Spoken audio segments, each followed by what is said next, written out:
各位網友大家好，我係靈芝。今期咧，我想同大家分享一下四驛馬嘅。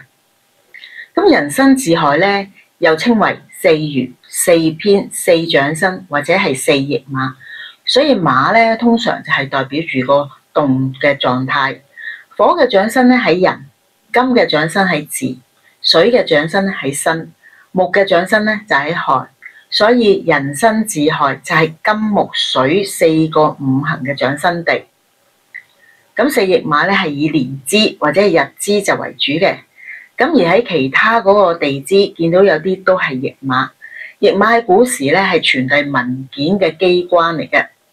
咁而馬咧喺古時傳遞文書嘅交通工具，所以驛馬通常就代表走動、變動、變遷、遷移呢啲咁等等嘅。而四馬齊咧，主聰明、清秀啦，多才多藝，行動力強，有衝勁嘅。咁而喺命裏邊帶有驛馬較多嘅人咧，佢嘅工作經常係出差、旅行、外出多嘅，而佢居住工作變遷嘅次數咧，都係比正常人為多嘅。咁又有四馬不齊嘅喎。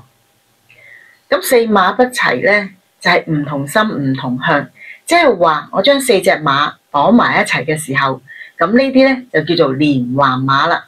但係如果其中一隻向東，一隻向南，一隻向西嘅話，但係你又綁住佢哋喎，咁你叫佢哋行邊個方向咧？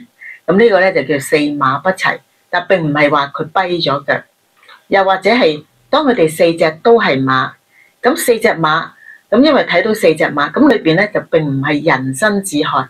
咁你又話老師啊，明明係四隻馬，咁唔係人生字亥，有冇呢種現象走出嚟咧？咁喺年月日時四個位置都係馬，但係佢唔係人生字亥嘅。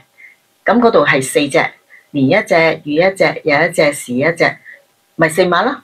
但係佢唔係人生字亥啊嘛，佢係喺日支嘅下面。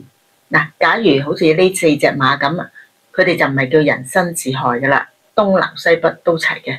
咁喺個情況之下，呢啲咧就叫四馬不齊，就唔係話呢度見到三隻就留咁一隻不齊，產生咩現象啊？第一，馬多啦，亦都係我哋四長身嘅地。長身就即係話嗰個人咧，佢嗰個野心啊、志向啊，如果佢唔齊心嘅話，咁佢每做一件事咧，都係好多念頭走出嚟，互相矛盾牽制，咁互相衝擊抵消咁樣嘅。咁邊有成果咧？所以馬多就等於長身地多，想得多。長身咧就係心念裏邊嘅，即係念頭啦。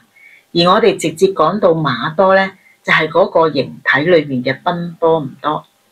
兩種係唔同嘅喎，同樣係嗰個位置。如果我哋列入咗係長身嘅時候咧，咁佢就係念頭多。咁點都好啦，一見到呢啲嘢嘅時候咧，佢就係念頭多，想像多。比如一陣佢又想開茶餐廳，一陣咧佢又想開戲院、卡拉 OK 啊，跟住咧，唔好啦，搞啲文化嘢，開書局啦，咁點會成功嘅咧？第二係形體嘅移動多，一陣時就喺北角又話好，一陣時又話柴灣好，都係唔好啦，過翻油麻地啦，周圍走咁樣。嗱，今期咧我哋分享到呢度，咁我哋下期再見啦。